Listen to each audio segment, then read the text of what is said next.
Welcome back to the Anxiety Ridden Moms Club, Season 2, baby.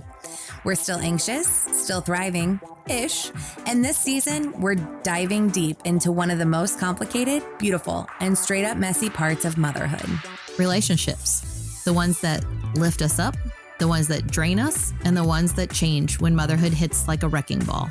From ride-or-die friendships to awkward playdate moms, from supportive partners to the ones who just don't get it, we're unpacking it all. Because motherhood doesn't just reshape your body, it reshapes your people. And sometimes you outgrow folks. Sometimes you build a village you never had. We're talking about boundaries, support systems, love languages, mom guilt, and learning to unapologetically put yourself first. If your group chat is your therapy, if your toddler is your toxic coworker, or if your idea of date night is hiding in the pantry with snacks, this season is for you. Let's talk about it. Let's laugh, cry, confess, and build this messy, anxious, loving village together. Welcome to Season 2 of the Anxiety Ridden Moms Club.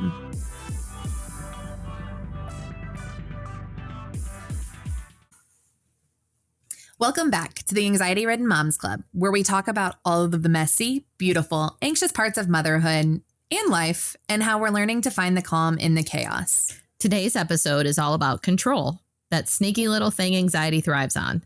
If you've ever found yourself micromanaging everyone's schedules, rewriting your to-do list 10 times, or re-cleaning the dishwasher after your partner loads it, guilty as charged. This one's for you. You're calling me out already. But seriously, anxiety and control are best friends. The more anxious we feel, the more we try to grip tighter. But somehow, the tighter we hold, the worse the anxiety gets. Anxiety thrives on predictability. When we feel uncertain, our brains go into overdrive, trying to fix, plan, and prevent anything that could go wrong. It's a survival instinct. But in 2025, survival doesn't always look like hunting for food. It looks like trying to control every email, every play date, every outfit, every calorie. Exactly. I used to think if I could control everything, my body, my kids' emotions, my house, my inbox, I'd feel safe. But all it did was create this endless loop of worry. If one thing went wrong, I'd spiral. Like, if I can't even control this, what can I control? And that spiral is the kicker. Anxiety convinces you that control equals safety. But really, control equals pressure. Constantly monitoring, managing, and overthinking. It's exhausting. Exhausting, and it steals your peace. You can't be present when you're gripping so tight. So let's talk about the flip side. Letting go.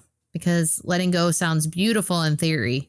But when you're anxious, it feels like jumping out of an airplane without a parachute. Yes. Like when someone says, just relax, or like, cool, wish I would have thought of that. Don't tell me to relax. That's not going to work. It's not going to work. It just makes me even more anxious and want to punch you in the face. Right. Or breathe in your nose and out your mouth. And now I'm hyperventilating. Sometimes I really have to tell myself that, though. I'm like, in through your nose, out through your mouth, take a deep breath, calm the fuck down. It's not the end of the world. But that seriously makes me hyperventilate. Yeah, if I do that, it does. I'll be like, I'm getting dizzy. Oh, I don't feel good. But for me, it circles back to control. If I'm in control of my breathing, then I can get control of my thoughts. So it's like, take a deep breath in for 3 seconds and release and make it like 10 seconds. It gets my mind and my body to calm down versus someone just saying, calm down or relax. True. It takes practice. For me, it started small and I'm still not that good at it. It's not reloading the dishwasher and just letting my husband do it his way. No, because then, because then we'd have to run 3 loads a day because their inefficiencies loading it. Like they could stand in the freaking living room and just throw it in there. And then no, it's called efficiency. And that's why I redo it. That's why you put cups on the top, not on the bottom. That's why you put things heavier in the back of the top, not towards the front when it comes to those bowls. That's why you put heavier pots and pans on the bottom. I can go round and round about a dishwasher. Do you sort your silverware in the dishwasher? No, I don't sort my silverware in the dishwasher. I do. Like, it makes sense, right? Like, you put the knives with the knives and the forks with the forks. That's a good idea. I might start. Don't you say that? I never have, but it actually makes really good sense. It makes unloading it way easier. Yeah. See, I'm as crazy as about the dishwasher as I am when you go for groceries. Okay, so you go to the grocery store and you're putting the stuff on the conveyor belt. I unload my cart based on how I want them to bag my shit, because then that way I like to put it back in my cart, how I'm going to unload into my car. Okay. And then when I get to my house, I know where everything, like what's the heaviest, what's the this, what's that, makes it very efficient. My husband thinks I'm absolutely ridiculous. I don't say anything. And if you don't know I'm doing it, but I do. And so I like want all the big items given to her first, anything heavy. I like your cold with your cold that will go in a fridge together. I would all put that cold stuff. with cold just because it makes sense, but I have never organized it. And I will organize it. And then when I put it back in the cart, that's why I make him pay and swipe the card, because then I go to the end with the cart. So as she bags it, she hands it to me. I put it in the cart where I want it. And then we go out to the car because I cannot stand when we get to the car. And he just starts aimlessly handing me anything. Okay, I just put this in the cart in a specific way so that we can put it in the car with the heaviest items on the bottom here, the other items on the seat in your back of your truck, so that things are not everywhere. Okay. That's the kind of this is just going to make us even more freaking nuts than help anybody. We're just going to talk about how I think you're going to make me be like, I'm going to start sorting the silverware now in my dishwasher. I know. And I'm going to spend 28 hours at the checkout line getting everything organized. And I literally don't take any longer than anybody else. I'm telling you, you would never know I was doing it unless you started handing me stuff I don't want you to hand me, like at my car. And I'd be like, listen, you're doing it wrong. And then you'd be like, what are you talking about? Well, and now I did this a certain way. Everywhere I go, it's there's 2 checkouts with actual people itself. And then my kids want to scan everything, and my kids want to dance around, and my kids want to help. And like, no, I just want to come by myself. So then I can organize and be psychotic, I guess. Yes. I get all that for sure. I really never even realized how controlling I am about a lot of things, or how probably somewhat OCD I am. Yes. Until like you try to let other people do stuff. So my husband, since he's, had these different things in his health issues, he's had where he's home more, and then he'll be like, he's going to help me out, which I desperately need, right? I desperately need somebody helping me is a positive thing. But then I realize, like, I get out of bed, I get up, I'm so routine. Like when I turn off certain light switches, once I get dressed, I'm right. Then I go out to the front door, I turn the light switches out, then I come over here and I get the coffee made, then I go it's very, very routine. And I didn't realize it until he started helping me. And I'm like, you're throwing me off my routine. I have to do these things. And why aren't you turning off the lights? That's why the lights are on all day. If you don't turn the front porch lights off, they need to be off. So turn them off, flip the switch. If you don't switch it, I have to go back to my routine. It's bad. It's a problem. That is definitely some sort of OCD for sure, I think. But I mean, I'm the same way. And like, if I don't do things in order, then I have to check 15 times. Did I unplug the straightener, or did, whatever it is. Yes. But our minds. Or at night. So I'm petrified. Like I could have bad nightmares really easily. So I make sure every door is locked, pushed to make sure it's even completely latched, And if I even wonder, did I for sure check it? I don't know if I checked it. I better go check it again. If I don't check it, I'll get in bed thinking I checked it. And then I'll lay there for 10 minutes and go, I don't think I checked it. So I better get back out of bed. I better go check it. I seriously am kind of nutty about that too. It's bad. But that's because I'm going to have nightmares. Like seriously, someone's going to come in and like they're going to grab my feet and kill me. That's never good. We don't want that to happen.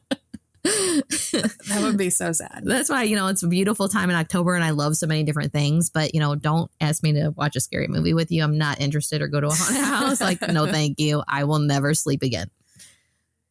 Yeah, I used to be into haunted houses and scary things until I had kids. And then I can't, because I'd piss myself and then everyone would judge me for pissing myself. But I can't, like, if I get scared, I will pee. That's like all there is to it. I guess I could wear a diaper, but no, now I'm like truly petrified. Like, I don't want to die. I don't need you chasing me with a chainsaw. Like, no, I don't know.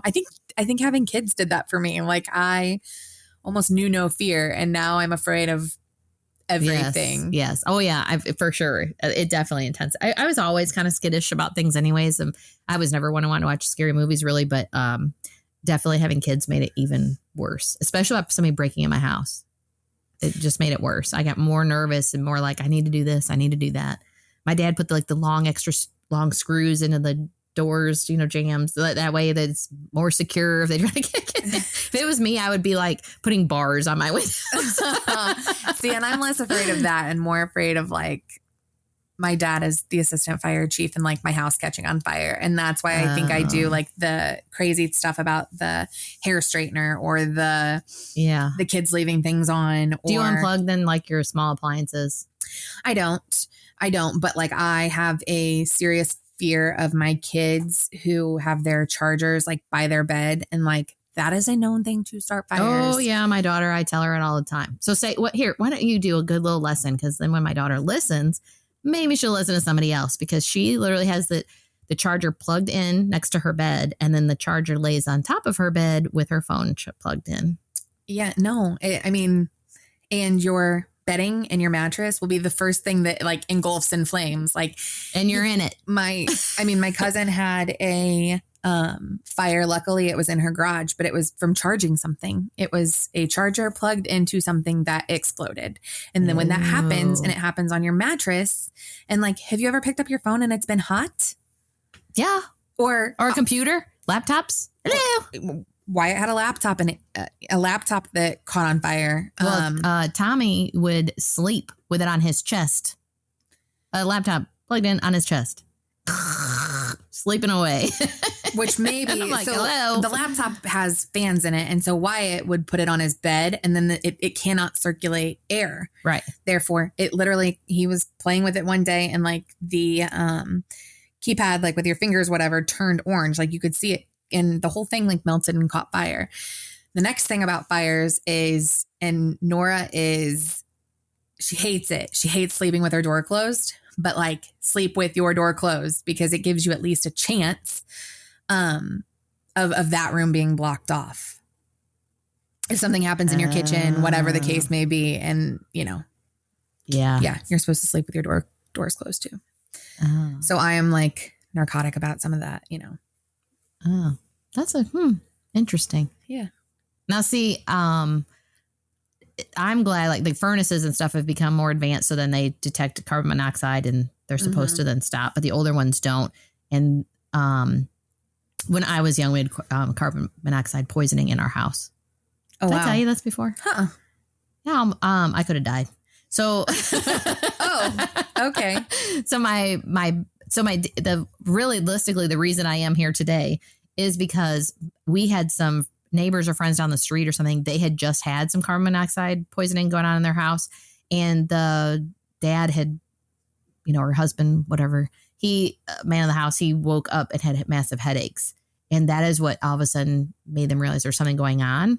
Well, my dad happened to wake up with a really bad headache, which was not normal, but he didn't think about it at the moment. So he took something and went back to bed. And like 2 hours later, he woke back up with a headache. And then he decided, then he just thought about that guy.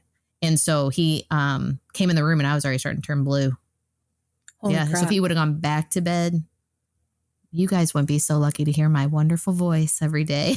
I know, a couple episodes we talked about Tom, and now you. Yeah. I'm just so fortunate that we have both of you here. That's for sure. Yeah. So he had ambulance came and everything. My mom and I had to go to the hospital, get some oxygen. Her and I were the ones who struggled the most. But so I think that's why I'm just always paranoid about a lot of stuff. You know what I mean? Just when you're a kid, you're like, oh my gosh, like this is kind of like anything could happen. But my kids don't listen, so I don't know what to do, because I tell them, stop plugging that in, you'll catch on fire. I've even seen stories where families will go on vacation, and then there's a carbon monoxide issue like at the hotel. Oh, yeah. And they'll all like that. Yes. is freaking. It's scary. They need like portable ones. But a good rule of thumb is, and we're coming up on it quickly, I think it's like November 2nd, but when the time changes, it's a good time, whether you're springing forward or falling back, change or check your batteries and your fire detectors and your carbon monoxide detectors. Like, it's just a good habit to get into twice a year. Check and make sure everything's functioning properly. Yes, which I do try to do that. And I have my own carbon monoxide detector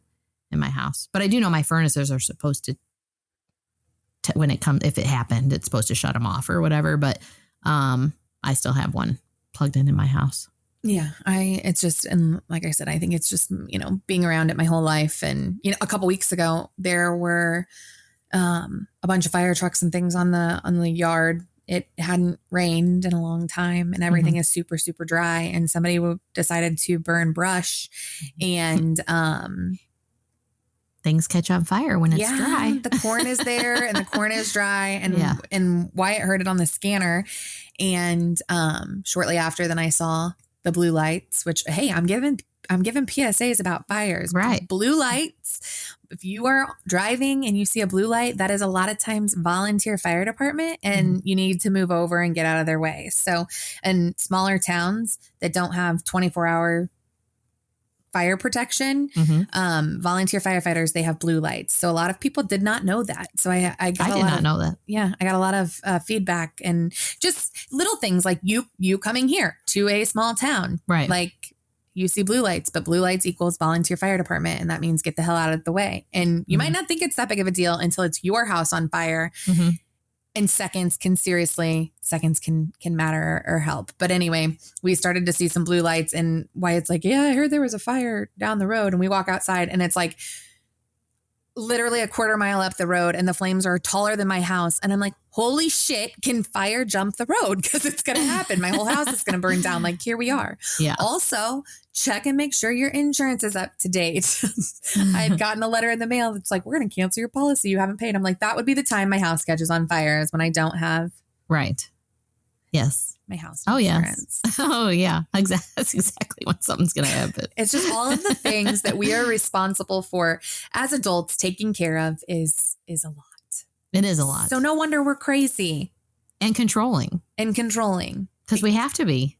Hey, you know what? We just solved the whole problem. We have to be controlling. There is no issue. Right. That's a wrap. I think though, it's honest to God, I think especially women tend to be more this way just because, I mean, we do have to be. I mean, especially once you have kids, I think we just have their schedules and their appointments and do they need to go to the doctor? Do they need to get their teeth cleaned? Do they need to, what else do they got to get their homework done? What else do they have going on? Do they grow out of their underwear already? I mean, because public service announcement, if shit goes wrong, it will be your fault. Yes. Whether you're here, there, or wherever, it ultimately is always mom's fault. Yes. You didn't. Okay. So we had a fiasco. There is a we thought was a small troll stealing clothes from my children. And it's really difficult, having two separate households. Like they spend time with me, they spend time with their dad, and Nora's cheerleading outfit disappeared into thin air. They also have a day of the month at school where they all wear colored shirts. Their family day shirts disappeared. But I knew that the last weekend she was with her dad, I saw her pick up the cheerleading outfit and carry it out of my house. What happened after that moment? And my memory served me correctly. She came back because she couldn't find, or she forgot her bow. And I had it all laid out for her. And she walked out of my house with the cheerleading uniform and the bow. But no, it wasn't at her dad's. It was at my house. I lost it. Why don't I ever do laundry? I have the cheerleading uniform. Poof, into thin air. Have no idea. I turned my house upside down. I cannot even tell you how many times. And I said, you know what? You're going to have to talk to your coach and you're going to have to say, I lost my cheerleading outfit. It's gone. Well, you know what she's going to say? My mom lost my cheerleading outfit. I know.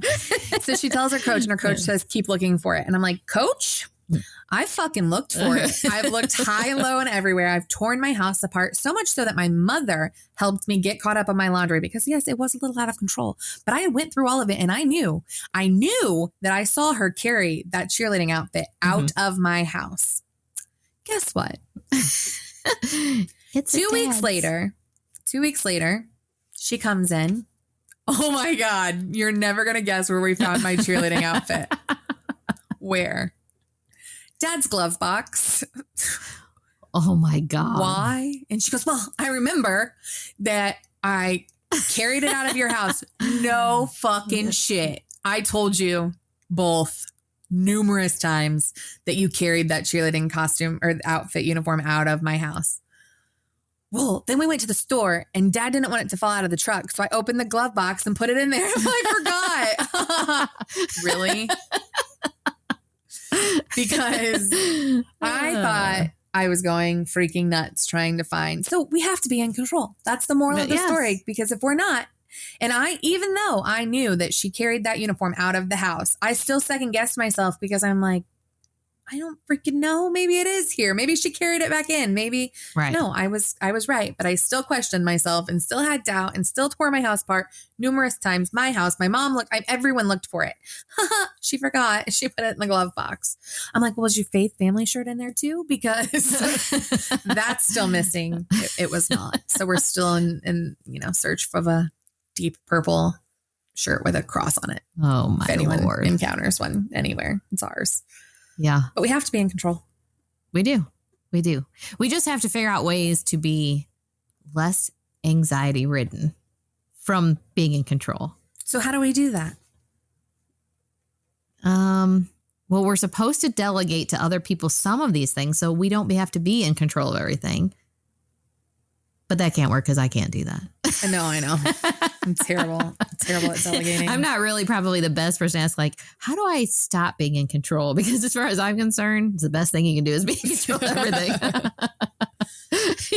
If I know that I know it's done right, if I did that, it's going to be cleaner than if you cleaned it. If I put this away, then I know I'll remember where it was placed because you won't remember where you put it. Like, that's just how it is at my house.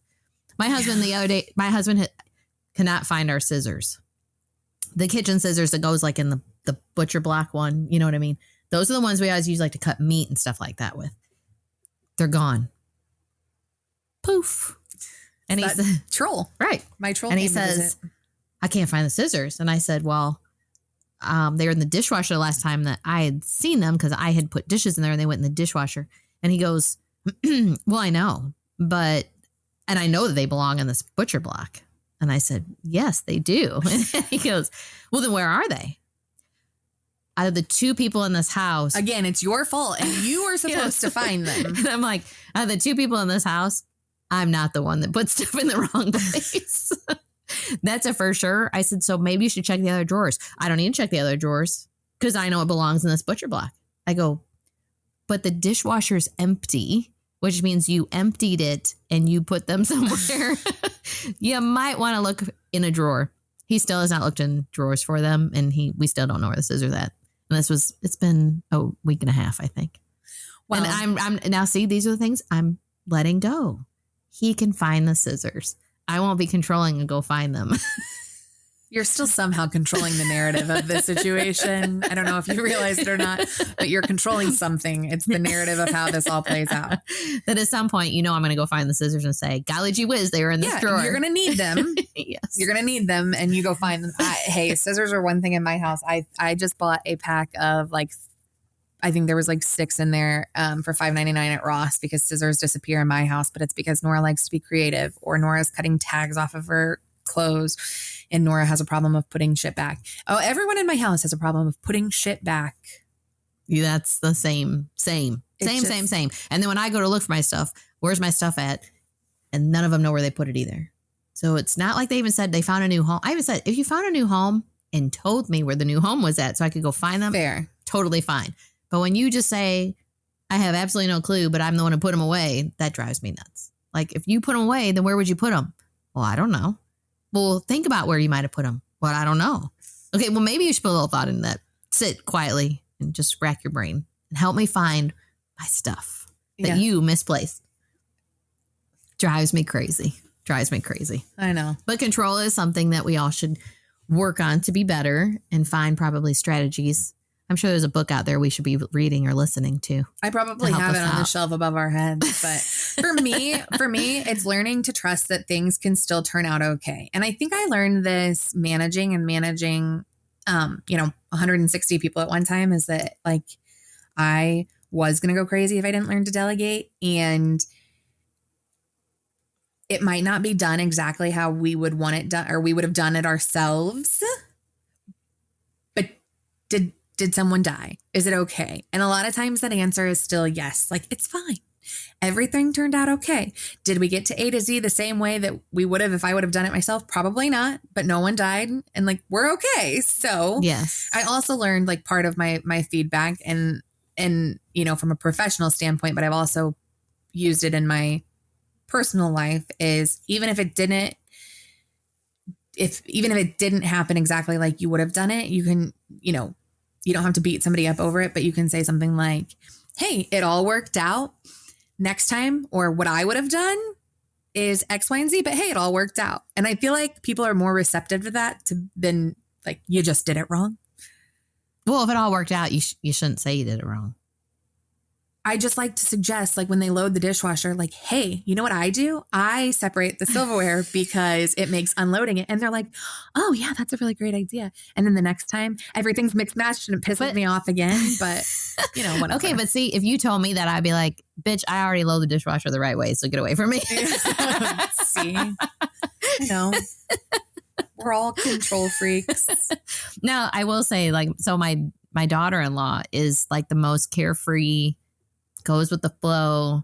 Danielle, I don't think gets upset about anything. Everything's just like, oh yeah, sure. It's no big deal. I mean, if it was done that way, so who cares? And I don't think there'll ever be a day on this earth that I'll ever get there. But sometimes I do try when I'm trying to be better. I try to think of her spirit a little bit. But I think there are very few people like that in this world that can really over like day-to-day life things can just be like, whatever happens, happens. And I'm just going to go with the flow every day. I think it's very rare. It's a gift. I want to be like, that's what I was going to say. I feel like you're either built that way or you're not. Mm-hmm. And we are not. And I would love to like incorporate things to be less like, okay, today wasn't exactly like I pictured or like I thought it was going to go down, but like it was okay. And I have a really, really, really hard time with that. I do too. I struggle with it. Now, like, you know, when we talked about my husband with his brain injuries, I knew like when it came time for him to go driving again, I did put it in my head, playing the car will probably get banged up. Like, don't get upset. Like if all of a sudden he called me and was like, oh, I wrecked it again or something. You know what I mean? Like I kind of was like prepared myself in that aspect. I'm like, okay, I won't like. Wait, where was he going? What was he doing? So after you have a brain injury and you go into therapy, they have to do tests on you and whatever. And you have to get to the point that they can, if they'll allow you to drive or not, which took a few months, you know.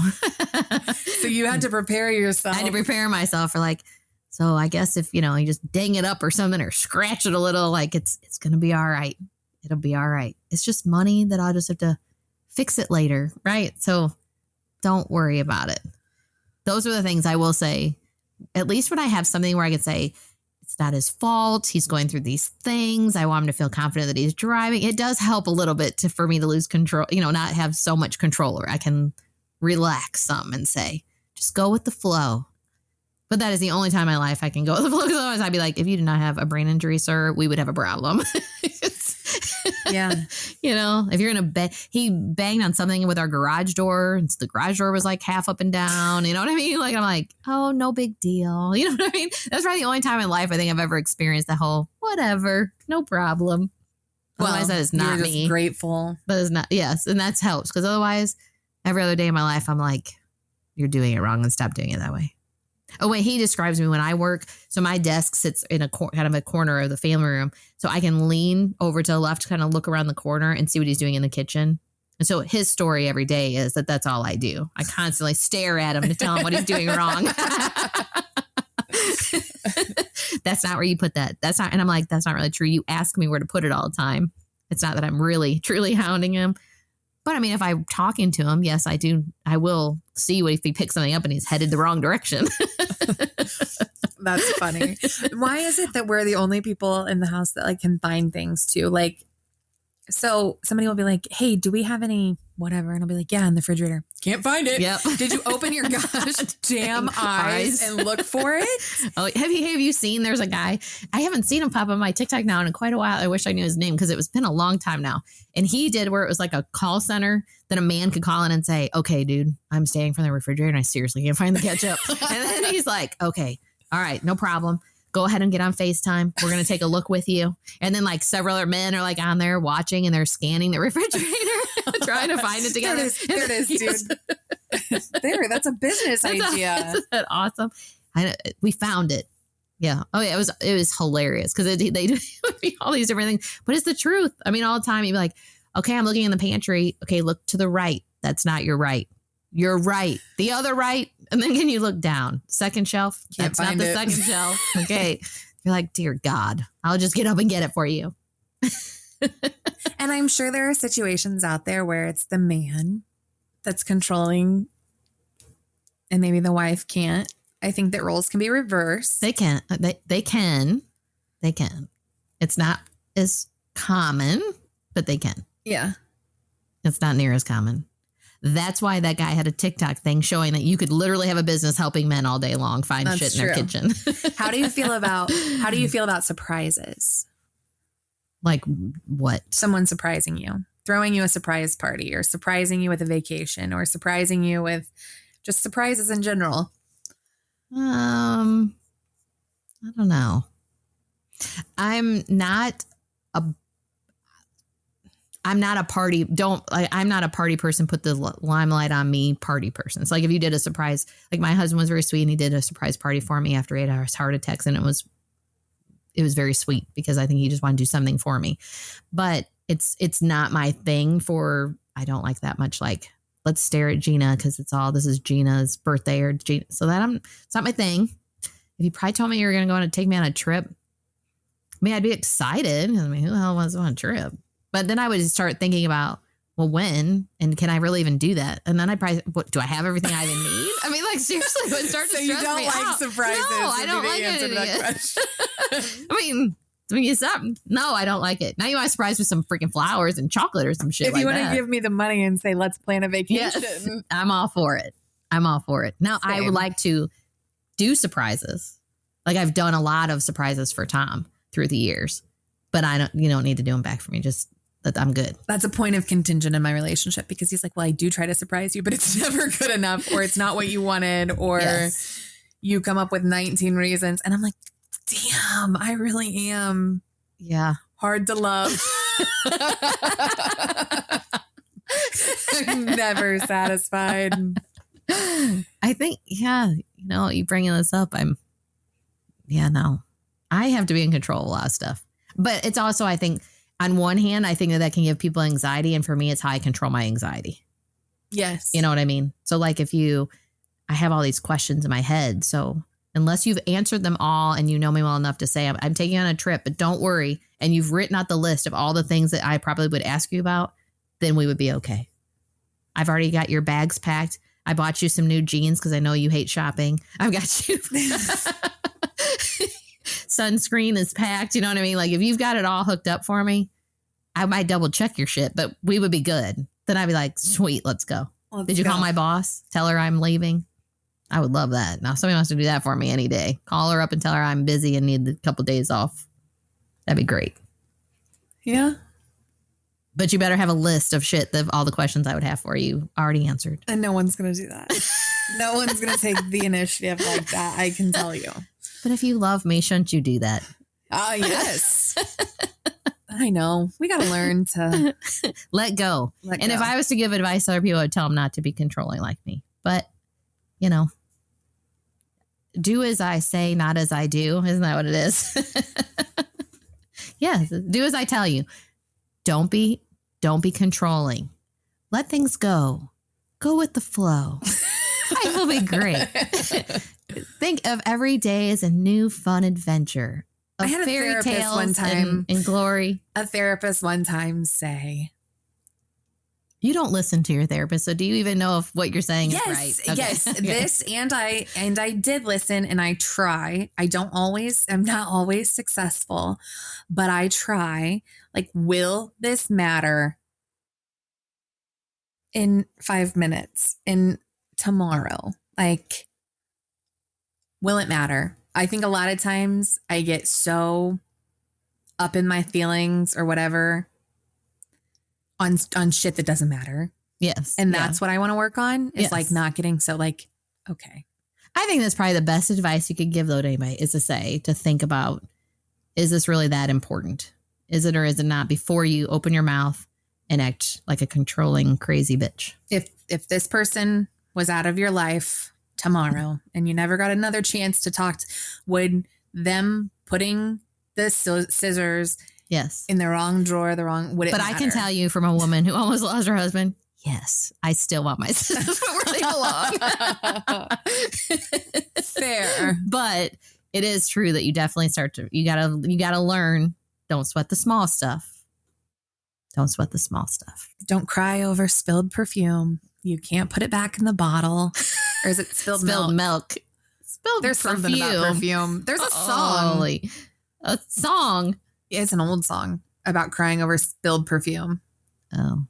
Well, you'll have to dig that one up for me. Let me listen because I don't know what song you're talking about. But it is over spilled milk. Don't cry over spilled milk. It's true. You got to be definitely, I think we need to not take advantage, take people for granted in our lives by worrying about stupid stuff that probably doesn't matter at the end of the day. And I too am working on taking a deep breath and thinking about what flies out of my mouth when I fly off the handle. It's just like stopping before. Yep. And that's why sometimes I think stepping away from a situation is intelligent because that will give you that moment to sometimes say, is this really that important? Do we really need to argue about this? In the grand scheme of things, it's probably not that big of a deal. No.